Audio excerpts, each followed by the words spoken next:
Assinale a alternativa correta. Bom, se você está pedindo a correta é porque a gente tem 3 alternativas erradas, incorretas, e apenas uma correta. Dos elementos abaixo citados, não contribui para a poluição do ar. Qual que não contribui para que a poluição aumente aqui? Vamos analisar. Fuligem. Fuligem aumenta a poluição? Aumenta. O que é fuligem? É resultado da queima do combustível que sai lá pelo escapamento do veículo.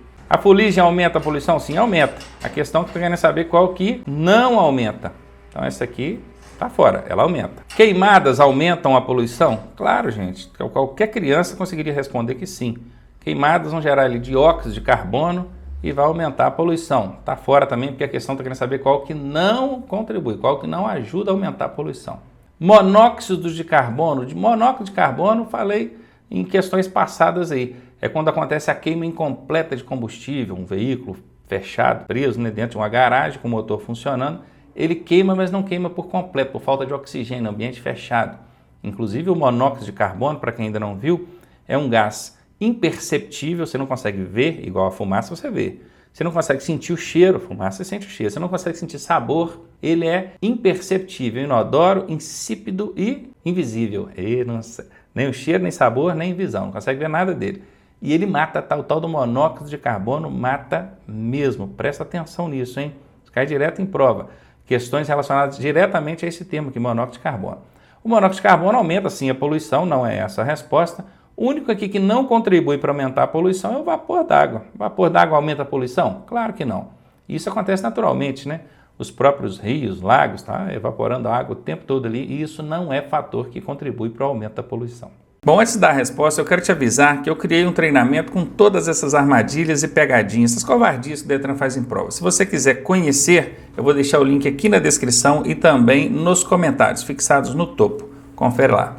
A poluição característica dos veículos movidos a óleo diesel é a forte emissão de característica. Característica é alguma coisa que marca, né, que por ali tem um veículo cujo motor é movido por queima de combustível fóssil, óleo diesel. Esses veículos que consomem óleo diesel, né, que queimam óleo diesel para funcionar o motor, porventura vocês observam ali nos ambientes onde eles estão, uma grande intensidade de fumaça preta. Sim, fumaça preta. É comum a gente ver num ambiente onde tem veículo com motor a diesel, assim, uma grande intensidade de fumaça preta. Pode ser essa a resposta. Monóxido de carbono? Não. O monóxido de carbono é resultante da queima incompleta de combustível. Não é o caso aqui. Onde há aí uma baixa quantidade de oxigênio. Sabe onde é que isso aqui vai acontecer? Dentro de um ambiente fechado. Imagina um automóvel dentro de uma garagem fechada, onde o combustível começa a ser queimado e combustível para ser queimado precisa de oxigênio. Então a baixa quantidade de oxigênio faz essa queima ser feita, realizada de maneira incompleta, o que acaba gerando aí o monóxido de carbono. Ele é um gás incolor, inodoro, imperceptível, você não consegue perceber nem vendo, nem sentindo o cheiro, nem o sabor, nada. E ele mata mesmo, tá? Tomem muito cuidado com isso aqui. E já aproveitem e já guardem essa informação. Monóxido de carbono é resultante da queima incompleta do combustível. B não é. Ozônio, absolutamente nada a ver, né? E gás carbônico. O gás carbônico é também o dióxido de carbono, o CO2. O veículo movido a diesel, ele emite gás carbônico. Mas você consegue perceber esse gás carbônico assim com tanta notoriedade igual a fumaça preta? Não. Então a característica, aquilo que mais marca quando o veículo com motor a diesel passou pelo local, é de fato aquela fumaceira preta que ele produz, porque a queima do óleo resulta em fumaça preta lá atrás. Tanto que um carro, quando é motor a gasolina ou álcool mesmo, se ele tiver com um motor já bem detonado, né, já na hora de ser retificado, ele vai começar a passar óleo lubrificante para queimar junto com o combustível na câmara de combustão e vai começar a soltar fumaça preta lá atrás também, não é verdade? Então é isso, quando o óleo é queimado, o resultado lá atrás é fumaça preta. Isso é o que a gente mais vê. Resposta alternativa A. A contaminação do ar por partículas originadas pela atividade humana significa questãozinha de meio ambiente relacionada a trânsito aí, né? Que é a matériazinha que a gente pega bem lá no final do curso. Seria a poluição atmosférica. Quando fala poluição atmosférica, envolve assim, de forma bem abrangente, né? Não é muito específica não.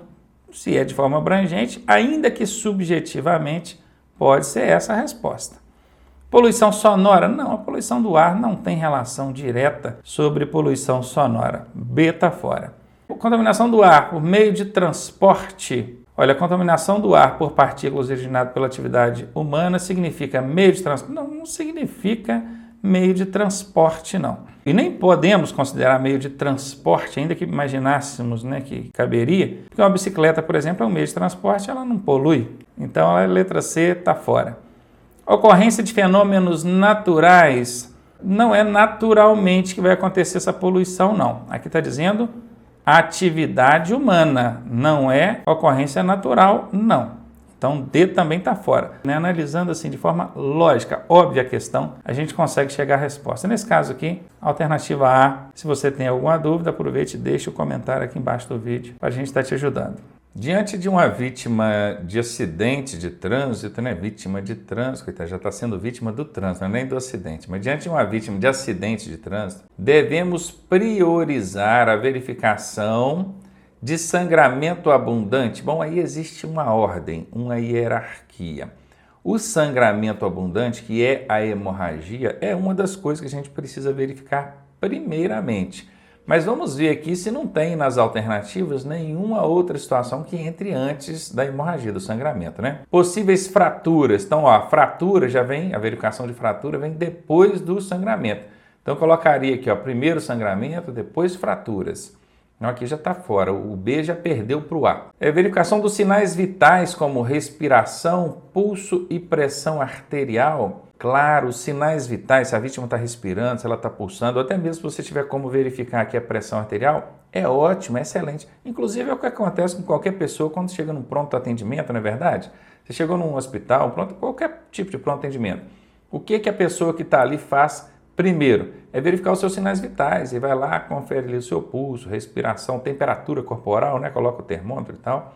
Isso aqui deve sim ser observado primeiro, inclusive antes aqui do sangramento ou da hemorragia. Então a hemorragia aqui, ó, perdeu para os sinais vitais, tá bom? Letra D, verificar se tem pessoas idosas entre as vítimas. Tendo pessoa idosa, a gente deve priorizar o atendimento a elas? Não. Inclusive, cuidado com essa pegadinha. Então o Detran é danado para colocar lá, para te sensibilizar, para observar se há bebês, crianças, recém-nascidos, ou então mulheres grávidas, gestantes entre as vítimas e priorizar essas vítimas. Não. Não é pelo fato de ser uma gestante, não é pelo fato de ser um recém-nascido, não é pelo fato de ser um idoso que ele requer atendimento prioritário. Isso não é critério para estabelecer prioridade na prestação de socorro, tá bom? Cuidado com isso. Vou dar um exemplo. Você tem lá 3 vítimas, uma mulher grávida, uma pessoa idosa e um homem de 30 anos, forte, porém ele está com uma parada respiratória. A mulher grávida está com uma fratura no dedo, quebrou o dedo, só isso. E o homem idoso lá, ele está com, vamos ver aqui, ele está com corte na mão, está com sangramento ali, nada muito grave, mas tem um corte. Então você vai priorizar atendimento a quem? A quem está com a parada respiratória. Não é porque é o idoso, não é porque é a gestante que você vai atender primeiro. Você tem que olhar a gravidade das lesões, o estado, o risco de morte que cada uma delas está passando ali naquele momento. Então a pessoa com parada respiratória precisa do atendimento prioritário, mesmo sendo um homem forte, de 30 anos, tá bom? Então esse lance aqui de idade, se é gestante, se é recém-nascido, isso não é critério para estabelecer prioridade no socorro. Está fora. A letra C aqui é a resposta. Num acidente de trânsito em que haja fios eletrizados de alta tensão sobre o veículo, você deve. O interessante é que aqui o examinador colocou alta tensão, quer dizer, tem uma forte corrente elétrica ali. E como é que a gente, né, que está chegando ao local vai saber que a tensão ali é alta? A gente até imagina, né, se é uma rede elétrica que passa nesses postes aí, aquela rede mais alta, a gente costuma chamar aqui de alta tensão, né? Mas é porque a gente acostumou a chamar de alta tensão. A gente não sabe se a tensão elétrica que passa ali é realmente alta. Mas enfim, não sabendo, o ideal é que você considere como sendo alta tensão, a alta carga de eletricidade que passa ali. Tá? Então, fios eletrizados caíram sobre o veículo, colidiu com um poste, caiu sobre o veículo. O que você deve fazer? Instruir os ocupantes para que saiam do veículo. Não é correto sair do veículo nessa circunstância por causa de um fenômeno chamado de gaiola de Faraday. Isso você aprendeu lá em física. Física na parte de eletricidade lá. O que esse fenômeno faz? A eletricidade, a energia elétrica, carga elétrica, quando ela tem contato com algum dispositivo, tipo uma gaiola que tem um núcleo oco e tem uma fuselagem, né, de ferros, seja lá o que for, materiais condutores de energia externa, a tendência é que a eletricidade vá para a extremidade. Enquanto você está dentro do veículo, com o isolamento ali dos pneus, com o chão, você não é eletricutado, aliás. Agora, se você com o pé no veículo, ou a mão no veículo, coloca o outro pé no chão, acontece o aterramento, aí o choque acontece. Interessante que mesmo que você pule do veículo, você pulou do veículo com os dois pés, ó, não colocou a mão no veículo, ó, pulou, aí tudo contato com o chão, beleza. Mas se você abre uma passada ali, a energia elétrica faz o arco passando pelo seu corpo e você é eletricutado. Se você tiver que sair do veículo mesmo, caso de incêndio ou alguma coisa assim, pule com os dois pés, não deixe a mão no veículo, pulou no chão e vai fazendo passadas curtinhas, esfregando um pé no outro, curtinha mesmo. Se você abrir a passada, a eletricidade vai fazer o arco ali no seu corpo e você vai ser eletricutado. Isso é em casos extremos, tá? Você ter que sair do veículo, em caso de incêndio ou coisa do tipo. A recomendação inicial é que você não saia do veículo. Portanto, a letra A é incorreta. Aqui o examinador está perguntando o que é que a gente deve fazer. A gente não vai mandar ninguém sair do veículo. Tentar remover os fios, de forma alguma. Está eliminado esse aqui. Chamar o resgate e instruir os ocupantes para que permaneçam dentro do veículo. Certinho. Se o ideal é não sair do veículo, o oposto disso é permanecer dentro do veículo. Então, a letra C certamente vai ser a resposta. Retirar os ocupantes do veículo imediatamente. A questão do imediatismo. Ó. Toda vez que acontece esse termo aqui, ó, aparece esse termo numa alternativa, a chance dessa alternativa ser errada é de pelo menos 90%. No mínimo 90%. E nesse caso não foi diferente. Ela é errada. Primeiro, você não vai retirar ninguém do veículo. Muito menos imediatamente, tá? Essa dica aqui, esse macetinho do imediatismo, assim como vários outros, a gente ensina no nosso curso online, se você não faz o nosso curso online. Aqui embaixo, ó, tá vendo esse site aqui, ó, autoescolaonline.net? Isso aqui não é um link não adianta clicar aqui não. Você tem que acessar mesmo, www.autoescolaonline.net, esse site aqui. Aí vai lá em cursos online e matricula lá. Você vai aprender essa e dezenas de outras dicas e macetes para você passar de primeira na sua prova, tá? Confirmando aqui, então, letra C, a resposta. Assinale a opção incorreta quanto a ferimentos abdominais abertos. Ferimentos abdominais são aqueles que acontecem na região do abdômen, da barriga aqui, né? Observe, ferimentos abertos, tem um corte ali, alguma lesão profunda, a exposição de órgãos internos, né? Aqui o examinador está querendo saber qual que é a opção incorreta. Muito cuidado quando a questão pedir a incorreta. É comum a gente começar a ler as alternativas, esquecer que está pedindo a incorreta e marcar a correta. Aí erra, tá? Então vamos lá. Encaminhar imediatamente para o hospital após o atendimento. Olha, que a gente deve encaminhar a vítima para o hospital, isso sim. Mas encaminhar de que forma? Aqui não explicou, né, se é por meio do socorro especializado. E aqui falou após o atendimento. Que atendimento? Atendimento ela vai receber lá no hospital, né? E às vezes não é nem um hospital, é um pronto-socorro, alguma coisa do tipo. Questãozinha. E aqui ainda tem um outro grande problema. Imediatamente. É o tal do imediatismo. Em 90% das vezes que aparece esse termo na alternativa, essa alternativa é falsa. É errada. Como a questão está pedindo a incorreta, vou até colocá-la aqui como incorreta, tá bom? Pode ser essa a resposta. E olha, eu devo encaminhar para o hospital? Sim, deve encaminhar. O problema é o imediatamente. E aqui ainda falou após atendimento, ficou meio em dúvida, ficou meio incorreto, vamos dizer assim. Ficou bem mal elaborada essa alternativa. Mas vamos lá. Se ocorrer exposição de órgãos internos, ou seja, saiu ali o intestino, alguma coisa, recolocá-los na cavidade. Opa, aqui tem um problemão. Hipótese nenhuma você vai recolocar esses órgãos expostos para dentro da cavidade. Isso aí é incorreto e incontestável, tá? Então, essa aqui é incorreta. Essa aqui é meia incorreta. Vamos colocar assim um sinalzinho de meia. Entre A e B, eu fico com a B, não tenha dúvida disso. Mas vamos analisar as demais. Não tocar o ferimento com os dedos ou material sujo. É uma boa, né? Para que você vai botar o dedo ali? Material sujo, então.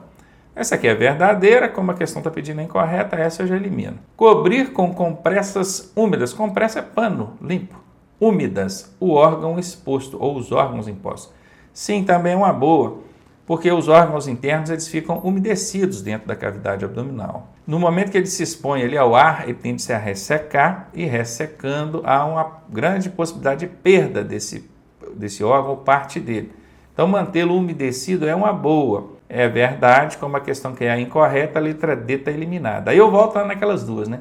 Eu fiquei com a meia incorreta e uma totalmente correta. Qual que eu vou? Lógico, eu vou na letra B, que é a totalmente correta. Incorreta, aliás. Para evitar o agravamento do acidente de trânsito, como novas colisões ou com novas colisões, atropelamentos ou incêndios, deve-se de imediato tomar a seguinte providência. Olha, é muito comum no acidente de trânsito acontecerem outros acidentes envolvendo aquele que já está ali. Por quê?